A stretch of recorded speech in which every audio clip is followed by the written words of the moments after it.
कल बताता हूँ क्या हुआ। 26/11 का जो मेन मास्टरमाइंड था लतीफ, उसको पाकिस्तान में ठोक दिया, ठीक है, निज्जर को कनाडा में ठोक दिया। यहाँ पे देख, अरे कराया किसने था? जो मेरे को आने वाला है, चुनाव आने वाला है, इंडिया के चुनाव आने वाला को थप्पड़ मार के जाएगा, मैं उसी को मारूंगा ना। सुनिए मेरे बड़े भाई, उरी की घटना हुई थी, पुलवामा हुआ था, उसका रिजल्ट कहाँ है? 9/11 में तेरे घर में मार के गए थे।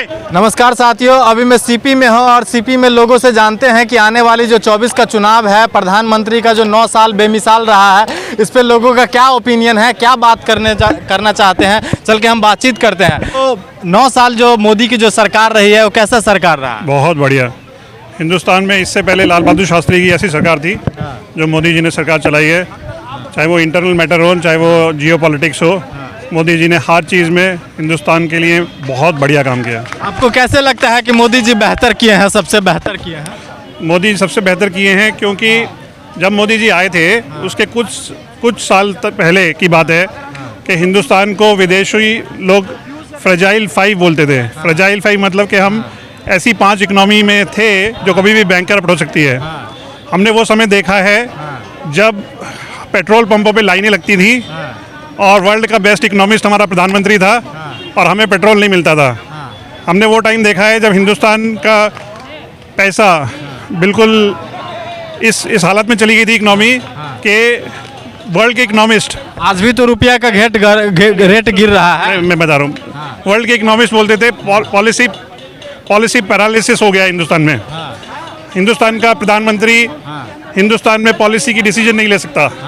ये हम नहीं, ये आम जनता नहीं, ये संसार के इकोनॉमिस्ट, संसार के जर्नलिस्ट, संसार की रिपोर्टर्स और जो इंटेलेक्चुअल जनता है उसका अपडेट हुआ करता था।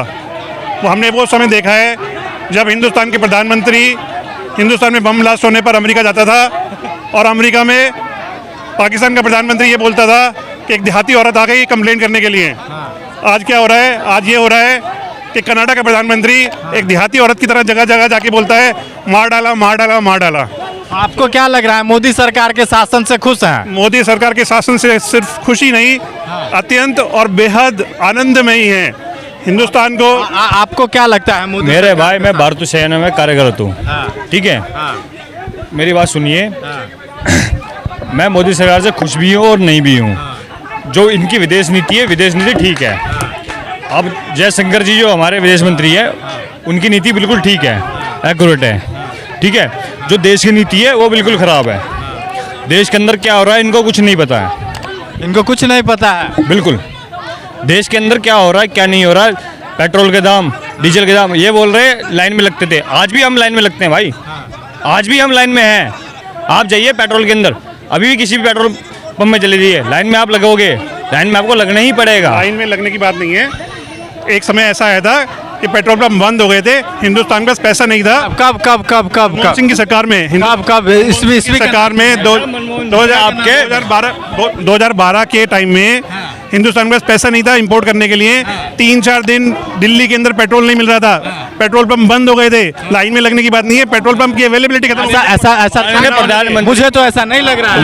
माननीय प्रधानमंत्री मनमोहन सिंह थे, इकोनॉमिस्ट थे, वो देश के अर्थव्यवस्था संभालने में बहुत बड़ा योगदान है। आप पढ़िए कभी। इतना बड़ा योगदान है कि हिंदुस्तान को फ्रेजाइल 5 में डाल दिया गया था। हिंदुस्तान को बोला जा रहा था कि ये इकोनॉमी कभी भी बैंकरप्ट हो सकती है। इतना बड़ा योगदान है मनमोहन सिंह का। आज का जो बेरोजगारी है वो कैसे? आज हिंदुस्तान टॉप 5 इकोनॉमिक जीडीपी के बेसिस पे पहुंच चुका है, top 5, one of the top 5, right. आपको लग रहा है जब बेरोजगारी नहीं है, फ्रेजाइल 5 से, अरे यार बच्चे धनाधन पैदा करोगे नहीं है। आज की डेट में आईटी में चले जाए, आईटी सेक्शन के अंदर दिल्ली के 10 लाख बच्चे पर डे पास आउट होके आते हैं। क्या वैल्यू उनकी, आप बताइए मुझे। अगर आप घर में कॉलेज, घर में कॉलेज खोल के, सुनो मेरी बात, BTech, MTech, HM, hotel management करके कितने 10 लाख बच्चे पर डे क्वालिफाइड हो रहे हैं। उसके बाद उनका फ्यूचर बताइए। पहली बात तो पर डे कोई क्वालिफिकेशन नहीं होती, पर ईयर क्वालिफिकेशन होती है। दूसरी बात, भाई पर डे क्वालिफिकेशन नहीं पता, पर डे वो पास आउट होके आ रहे हैं। पर डे पास आउट नहीं होते, पर ईयर पास आउट होते हैं। हाँ, पहली बात। दूसरी बात, अगर घर में मोदी सरकार के राज्य में कितनी बेरोजगारी है आपको पता है? अगर ये टॉप 5 इकोनॉमिक्स हो गई है तो क्या ये जीडीपी नहीं बढ़ा? जीडीपी क्या आज से 4 साल पहले कोर्स कर रहा है वो पर डे पास आउट नहीं हो रहे, per day pass out result निकलता है। सरकार के राज में मोदी सरकार के राज में महंगाई इतना बढ़ गया, डीजल का दाम जो कह रही थी कि 35 रुपए दे देंगे उसको 110 रुपए कर दिया सरकार ने। सरसों तेल की रेट बढ़ गया, आप लोग अंधभक्ति का चश्मा कब तक पहनिएगा? सुनो, पहली बात तो 300 और 400 रुपए किलो दालें मैंने खरीदी हैं मनमोहन सिंह के सरकार में, जब वहाँ रेट बढ़ते थे। वो रिकॉर्ड निकाल के लाओ comparatively, then you talk to me कि भाई ये इतना था और इतना बढ़ गया, राइट? अभी ये इतना मोदी सरकार का कोई काम बताइए तो जो बेमिसाल रहा हो। मोदी सरकार के हर काम बेमिसाल है। मैं आपको एक एग्जांपल देता हूँ। देखो, हिंदुस्तान में पर्टिकुलरली यूपी की गन्ना बेल्ट काम मतलब एक आध काम बताइए। बता ही रहा हूँ ना यार, सुन तो लो, अब सुनने की भी तो रखो। हिंदुस्तान में गन्ना बेल्ट यूपी के अंदर गन्ना होता था, इस गन्ने की 10-10 साल की पेमेंट रुकी होती थी। जीएसटी से क्या फायदा? अरे सर यार, मेरी बात तो बोलने दो यार मुझे। गन्ना वाला छोड़िए ना, गन्ना वाला क्या छोड़ूं? जीएसटी से क्या फायदा हुआ? मैं जीएसटी भी बोलूंगा। जीएसटी से क्या फायदा हुआ? यार you can't keep on changing the topic ना। आज ये डिमोनेटाइजेशन से क्या हुआ? अरे मुझे बोलने तो दे। किसान आंदोलन से क्या? सारे जवाब दूंगा, लेकिन एक एक करके पहले गन्ने पे बात कर लूं ना। ठीक है, मैं एग्जांपल दे रहा था। हिंदुस्तान के सबसे बड़े राज्य की गन्ना बेल्ट की 10-10 साल की पेमेंट किसानों की नहीं होती थी। आज मोदी सरकार ने 5 साल में ऐसा काम किया कि आपके पेट्रोल में 15 से 20% इथेनॉल जा रहा है और उनकी पेमेंट डे टू डे हो रही है। किसान मर रहे हैं भूखे, पता चल रहा है कि नहीं? किसान बस पप्पू के लिए मर रहे हैं। नहीं, किसान पप्पू के लिए मर रहे हैं। किसान पप्पू के लिए मर रहे हैं। पहले मेरी बात कंप्लीट करने दो। किसान किसके लिए मर रहा है? के लिए मर रहे हैं। पप्पू कौन है? पप्पू वही है जो पप्पू कौन है? पप्पू वही है जो आंखों पे चश्मा लगा के सच्चाई नहीं देखता। पप्पू कौन है? सुनो मेरी बात, उरी हुआ था जिसने चश्मा रखा है अपनी आंखों पे, वही पप्पू है। राहुल गांधी पप्पू है, सबको पता है, सबको पता है। एक से पूछ लो आप। कैसे last night I wake up, last morning I wake up at night. ये स्टेटमेंट पप्पू ने दिया था। Last morning I wake up at night. Pappu आप कैसे कह रहे हैं? डिफाइन कीजिए। Last morning I wake up at night. Tata bye bye, this is what Pappu says. मेरे बड़े भाई, उरी की घटना हुई थी, पुलवामा हुआ था, उसका रिजल्ट कहाँ है? 9/11 में तेरे घर में मार के गए थे, क्या कर लिया मेरे भाई? अब देख कल लतीफ को मारा है। कल लतीफ को मारा है। सुन, कल आपको पता है इस देश में 3 सेना प्रमुख थे, अब एक कर दिया। पता है कल क्या हुआ? कल क्या हुआ है? कल मालूम क्या हुआ? मोदी सरकार मालूम क्या हुआ? अगर मोदी सरकार रिजल्ट तो सुना रहा हूँ।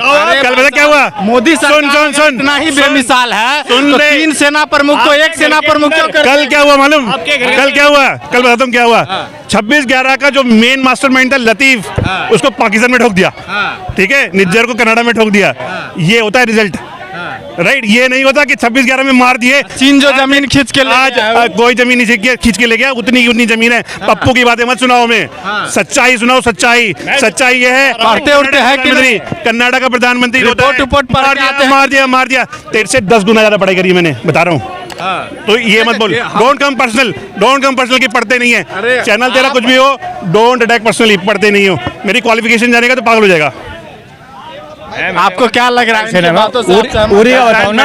उड़ी का ही बता रहा हूँ। कहाँ है? बालाकोट किया था ना। बालाकोट किया था ना। बताओ ना। रिजल्ट ये है। रिजल्ट क्या है? ये है कि आज रिजल्ट ये है कि आज पाकिस्तान नॉन वायबल हो चुका है। एग्जिस्ट करने की प्रॉब्लम हो रही है वहाँ पे। देख, अरे कराया किसने था? वोट देखिए, जो मेरे को आने वाला है, चुनाव आने वाला है, इंडिया के चुनाव आने वाला, थप्पड़ मार के जाएगा, मैं उसी को मारूंगा ना। सुनिए ना, चुनाव आने वाला। किसने किया था? उड़ी किसने किया था? सवाल आप ले ही नहीं रहे एक भी। उड़ी का सवाल है ना। रुके, हमने सवाल लीजिए, सवाल बात ठीक है। हेलो, लेकिन सवाल उसका रिजल्ट कहाँ है? रिजल्ट ये है, मार दिए उनको। रोज हमारे मंदिरों में रोज बम फटते थे। 9 साल में कहाँ फटा है बताओ? सरोजनी नगर में फटते थे। सरोजनी नगर में फटते थे, मंदिरों में फटते थे। दिवाली के दिन कौन निकल पाता था उसमें दुकानों पे? तो निकलता था ना भाई, तो निकलता होगा, लेकिन हमें डर रहता था। इतना दहशत और गम का माहौल हमने देखा है जब हमारे मंदिरों में बम फटते थे। कब? जब मनमोहन सिंह की सरकार थी। मनमोहन सिंह की सरकार थी तब बम फटते थे। आज नहीं फटते। आज सेना के जवान नहीं मारते। आज किसी मंदिर में बम नहीं फटता। सैनिकों की लड़ाई होती है, लेकिन सिविलियन के ऊपर कोई